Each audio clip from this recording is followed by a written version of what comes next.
뉴스의 진수를 보여주는 인터뷰. 뉴 진수. 지난달 29일 국회 정보위원회는 국정원의 보고를 받고 북한 동향 관련 새로운 정보를 일부 공개했습니다.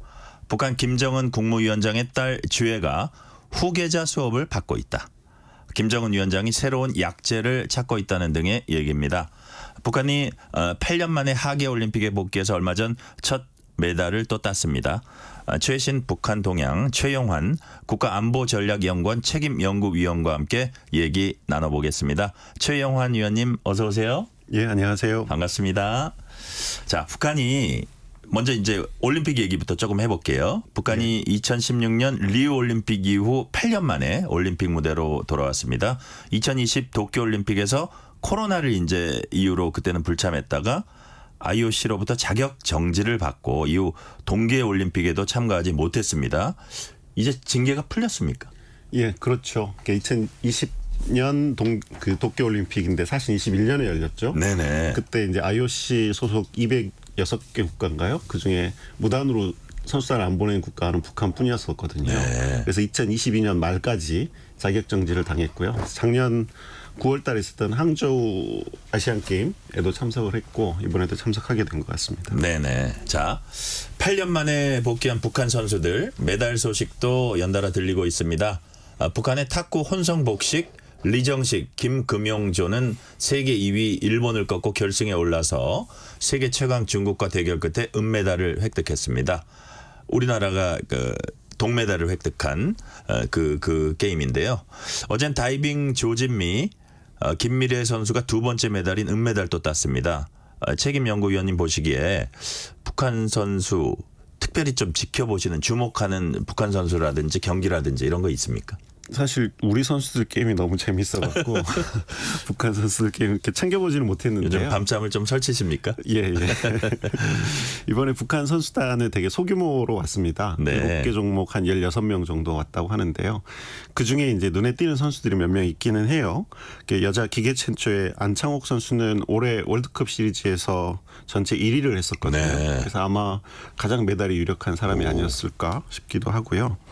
여자 복싱의 방철미, 원은경 이 선수들도 지난번 항저우 아시안 게임에서 금메달, 은메달 땄던 사람들입니다. 강자들이네요. 예. 그리고 여자 유도의 문성희 선수도 지난번 아시안 게임에 은메달 딴 선수이기 때문에 이번에 어떻게 하는지 좀 지켜보고 있습니다. 네, 그걸 저기 주목할 만한 북한 선수들 말씀해 주셨고요. 탁구의 리정식 김금용조가 은메달을 딴 데 이제 기자회견을 할 때 사회자가 정식 명칭인 DPR DPR 코리아죠. Democratic People's Republic of Korea 대신 그냥 편하게 북한 노스 코리아라고 부르자 북한 대표팀 관계자가 기자회견을 중단시키면서 DPR 코리아라고 불러달라. 정식 명칭을 불러라. 이렇게 요구를 했습니다. 예. 사실은 명칭은 우리나라가 되게 큰 뭐라 그럴까요? 개막식에서 큰 상처가 있는데 여하튼 북한은 이 문제 이렇게 문제 제기를 했습니다. 북한이 이 문제에 이렇게 예민한 이유가 있을까요? 어느 나라나 정식 국호를 부르는 게 당연한 일이긴 한데 네네. 북한이 좀 예민한 모습을 보이는 거는 사실인 것 같습니다. 미루어 짐작해 보면 작년 말에 이제 그 두 개의 국가 정책을 표방하지 않았겠습니까? 남한하고 북한이 마치 다른 국가처럼 이렇게 하니까 노스 코리아, 사우스 코리아 이렇게 하면 남한, 북한 이렇게 들리는 그 표현을 굳이 피하고 정식 DPR 코리아라는 이름을 좀 불러주기로 원하는 것 같습니다. 그러니까 노스 코리아 하면 사우스 코리아를 그 전제로 한 명칭이니까. 그렇죠. 하나의 코리아라는 느낌을 주지 않습니까? 그러니까요. 하나의 코리아인데 남쪽과 북쪽이다. 이런 느낌을 좀 피하고 싶어하는 것 같아요. 그런 뜻으로 예민했군요. 네. 자, 지금 두 국가론 얘기하셨는데 관련되는 질문입니다. 북한 선수단 대부분 선수촌에서 두문불출한다고 해요. 그리고 어쩌다가 이제 한국 취재진이 다가가면 빠르게 자리를 피하고 이렇게 그렇다면 북한에서 최근에 냉각된 이런 분위기를 반영해서 좀 접촉을 피해라 이런 일종의 지령이 내려왔다고 봐야 되나요? 그런 지침이 있었을 수도 있고요. 네. 아니면 그런 지침이 없다고 하더라도 남북관계가 전반적으로 이렇게 경색된 국면에서는 불필요하게 오해를 받으려고 하지 않는 북한. 괜히 대화하다가 친하게 그렇죠. 막 이렇게 웃고 떠들고 이랬다 그러면 그게 이제 오해를 살 수 있으니까. 그게 이제 돌아가서는 북한에서는 그게 사상범이기 때문에 그러니까요. 그런 것들에 대한 아마 알아서 조심하는 그런 분위기도 있을 것 같고요. 네. 그리고 북한 전통적으로 아이들이나 혹은 예술인 혹은 이런 운동선수들처럼 네. 정서적 교류가 굉장히 쉬운 그룹들의 교류를 조금 꺼리는 경향도 있기는 합니다. 그러니까 지금 사실 북한이 최근에 보면 얼마 전에 무슨 뭐 중학생들을 공개 처형했다는 이런 소식도 들어와 있는데 그게 그 남한의 어떤 그 문화나 이런 부분의 유입 이런 걸 되게 엄청나게 신경 쓰는 것 같아요. 그렇죠. 그런 면에서 보면 이 선수들도 지금 만약에 북한 내부 분위기가 그렇다면 그런 것까지도 좀 감안을 할 것 같습니다. 아마 그런 것들에 대한 자기 검열들이 존재할 거라고 생각합니다. 그러니까요. 예, 예. 자, 지금 뉴스레터 K는 최용환 국가안보전략연구원 책임연구위원과 얘기 나누고 있습니다. 자, 지금부터는 최근 북한 동향 그 국정원을 통해서 본 국회 정보위원회를 통해서 본 최근 북한 동향 짚어보겠습니다. 자, 29일 열린 국회 정보위에서 이제 끝나고 나서 여야 간사가 공개한 내용입니다. 김정은 위원장 현재 몸무게 140kg 초고도 비만에 따른 심장질환 고위험군이라는 이제 분석을 내놨고요. 자, 이제 눈에 띄는 게 기존에 복용하던 약제가 아닌 다른 약제를 찾고 있는 동향도 포착됐다. 실제로 건강에 문제가 좀 생겼다고 보여지세요? 뭐 지금 이것만 가지고 제가 건강에 문제가 네네. 있다 없다 말씀드리긴 좀 어렵긴 그렇죠. 한데 예, 또 예. 그 이제 40 좀 넘은 나이기 때문에 아직 뭐 치명적인 영향이 있을 거다 이렇게 생각하기는 좀 어렵긴 하지만 겉으로 보기에도 대단히 과체중이고 네네. 그리고 성인병 우려가 있어 보이지 않습니까? 그리고 이제 할아버지 아버지인 김일성 김정일의 사망 원인들을 추정해 보면 집안의 그 심혈관 질환과 관련된 어떤 가족력은 분명히 있는 것 같아요. 네네. 근데 그런 가족력이 있는 사람이 저렇게 체중 관리가 안 되고 한다는 점에서는 분명히 여러 가지 질병에 노출돼 있다라는 추정은 할 수 있고요.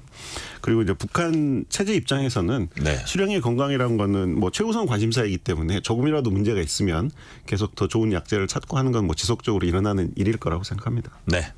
지난해 11월 탈북한 쿠바 주재 북한 대사관 리 일규 전 참사는 KBS 인터뷰에서 김정은 국무위원장 만났을 때 김 위원장이 술을 많이 마시지 않아도 얼굴이 새빨갛고 굉장히 숨가빠했다고 전했습니다. 만약에 김정은 국무위원장 건강에 심각한 이상이 생기는 경우에 북한 체제가 어떤 영향을 받게 될까요? 일단 북한 체제의 문제점인데요. 네. 일단 첫 번째는 모든 권한이 최고 지도자에게 과도하게 집중돼 있기 때문에 네. 최고 지도자가 유고 상태가 나면 체제가 굉장히 불안할 수밖에 없는 거고요. 또 하나는 모든 국가는 최고 지도자를 재생산하는 그 방법이 제도화돼 있습니다. 네네. 예컨대 우리 같으면 대통령 선거는 어떤 사람이 나와서 어떻게 뽑는다라는 게 돼 있지만 북한은 어떤 사람이 최고 지도자가 다시 만들어지는지 재생산 과정이 제도화돼 있지 않아요. 근데 최고 지도자에게 모든 권한은 집중돼 있는 시스템이란 말이죠. 그러면 최고 지도자가 유고됐을 때 특히 항상 갑자기. 그렇죠. 그죠? 예. 항상 불안한 구조일 수밖에 없고요. 더군다나 이제 김정은 위원장 나이가 굉장히 젊고 그러다 보니까 애들이 어리고 네. 그러면 아주 어린 애들한테 또다시 세습이 될 거냐. 그 문제와 관련돼서 더 체제 불안을 느끼게 하는 부분이라고 할 수 있습니다. 그러니까요. 아주 어린 그 자녀한테 세습을 할 거냐. 그렇다고 백두혈통이 아닌 어쨌든 그 최고위에 있는 관직에 있는 사람한테 줄 거냐. 이거 정말 간단한 문제가 아닐 것 같고요. 자, 관련되는 질문 이어갈게요. 그래서 북한이 4대 세습을 사실상 공식화하고 있는 거 아니냐 이런 평가가 나오기 시작했는데요. 특히 이번 그 국회 정보위원회 국정원에 이제 보고를 받은 다음에 이제 일부 밝힌 그 국회 정보위원회에서 밝힌 내용을 보면 김정은의 딸 김주애가 북한 후계자 수업을 받고 있다는 동향도 이번에 알려졌습니다.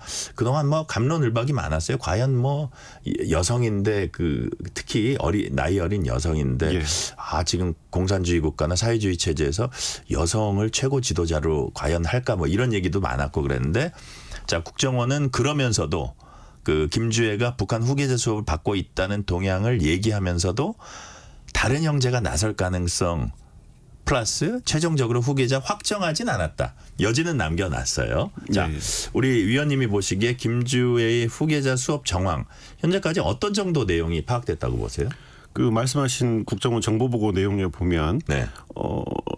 김주의 공개 활동이 주로 군사 부문에 굉장히 집중돼 있기 때문에 제국주의 국가에 맞서는 어떤 지도자로서 이미지를 구축하려고 하는 거 아니냐. 네. 그리고 예전에 김정일한테 붙였던 향도라는 명칭 뭐라고 그래야 되죠? 같은 수식어를 붙인 것 이런 그 것들이 수령이나 후계자한테만 붙이는 거 아닌가요? 예. 그죠? 예. 그래서 그런 것들이 좀 지도자 수업을 받는 거 아니냐라는 정황 증거라고 제시한 것 같아요. 네. 근데 그럼에도 불구하고 북한이 너무 노골적으로 아주 어린 여자아이를 이렇게 하는 것을 우리가 그대로 받아들여야 되느냐에 대한 의구심은 또 개인적으로는 존재합니다.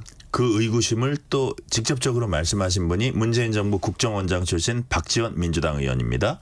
김주애가 후계자 길을 밟고 있다고 생각하지 않는다. 또 북한과 같은 사회주의 국가에서 여성을 지도자로 내세운 적이 없다. 심지어는 어떤 말씀도 하셨냐면 해외에서 유학 중인 아들을 감추기 위해서 김주애를 내세운 것일 수도 있다. 라고 분석했는데 이 전직 국정원장의 분석 뭐 이렇게 좀 주목해 만할 부분도 조금 있습니까? 아직까지는 모든 게 가능성이긴 한데 어찌됐든 지적하신 부분들이 사실은 후계자로 인정하기 좀 어려운 요소들을 가지고 있는 건 사실이에요. 네. 그러니까 예컨대 미국 같은 나라는 굉장히 선진 국가임에도 불구하고 아직 200년 역사에 여성 대통령이 없지 않습니까? 근데 북한은 사실은 미국보다는 비교할 수 없을 만큼 보수적이고 봉건적인 사회거든요. 그거는 사회 저변에 있는 문화적인 측면이기 때문에 그것을 극복해서 어린 여자아이가 후계자가 된다라는 건 굉장히 부담스러운 일이거든요. 네네. 그런 의미에서는 아직 조금 더 지켜봐야 될 부분이 있을 것 같고요. 결국에는 북한에서 후계자가 권력을 장악한다는 거는 지배그룹하고 어떻게 지배연합을 형성하느냐 결탁할 수 있느냐의 문제이기 때문에 그거는 이제 후계자의 개인적인 정치적 역량의 문제이고 아직 김주애는 그 부분이 증명된 부분은 없습니다. 네. 김정은 나이 올해 40살 40세입니다. 최근 북한 공식 석상에서 간부들이 김정은 위원장 얼굴이 새겨진 배지 달고 있는 모습 포착됐습니다.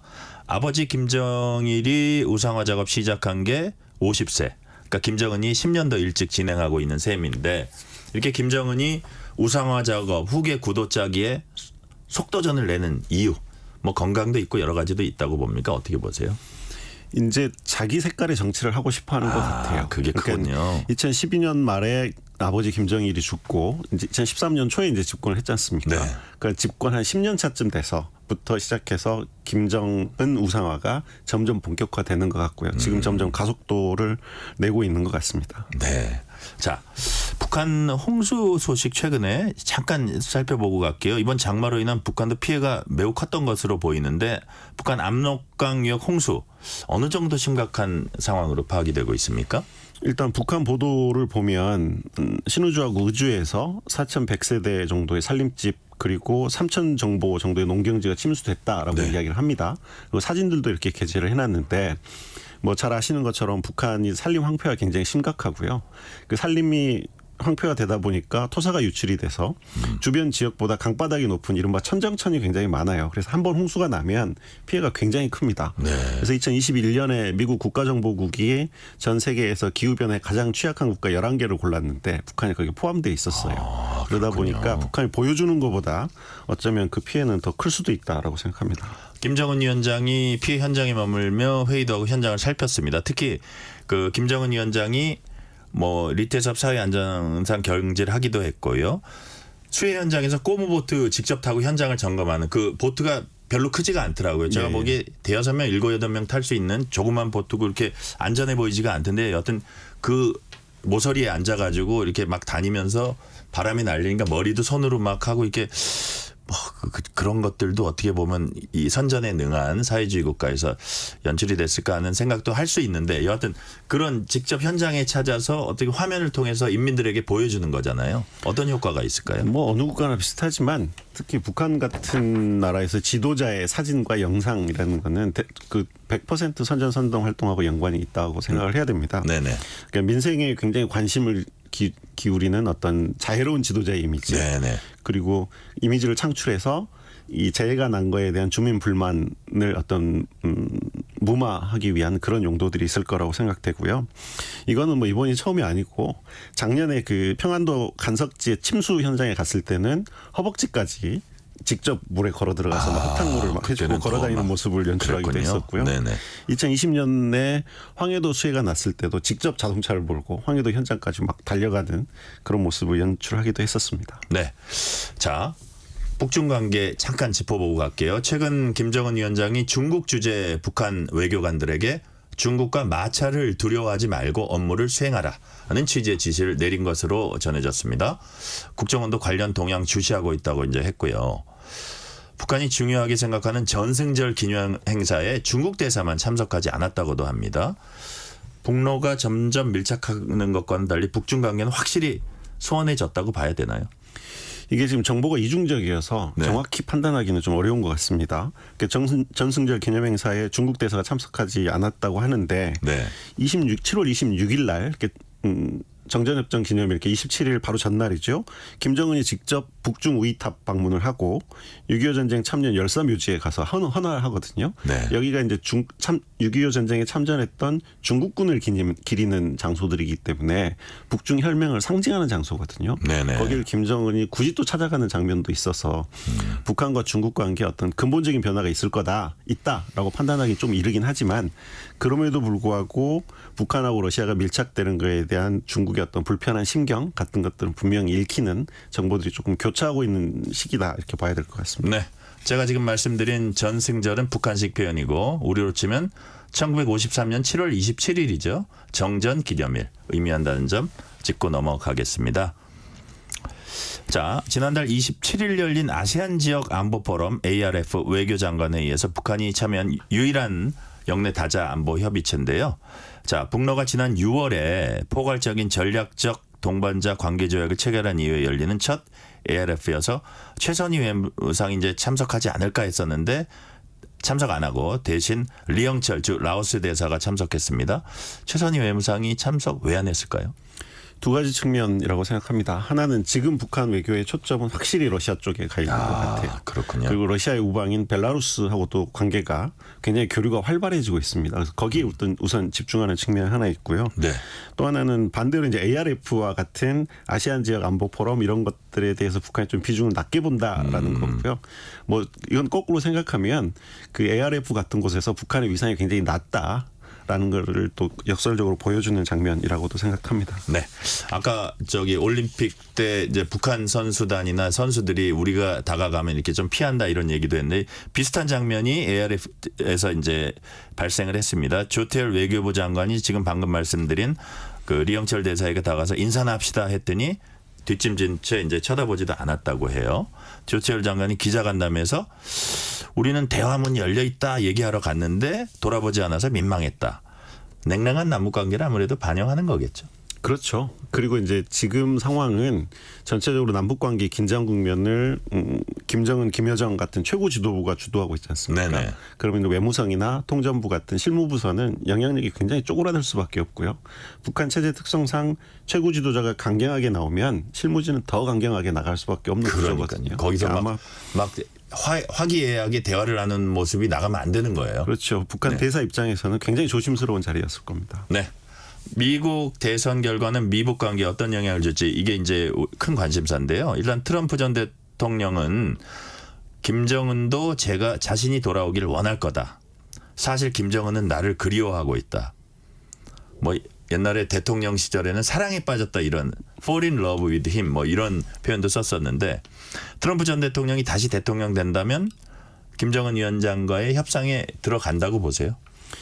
일단 그 두 사람 성향을 고려했을 때는 분명히 한 번쯤 만날 가능성이 저는 있다고 생각합니다. 네. 근데 다시 만난다고 하더라도 2018년, 19년과 같은 분위기는 아닐 것 같아요.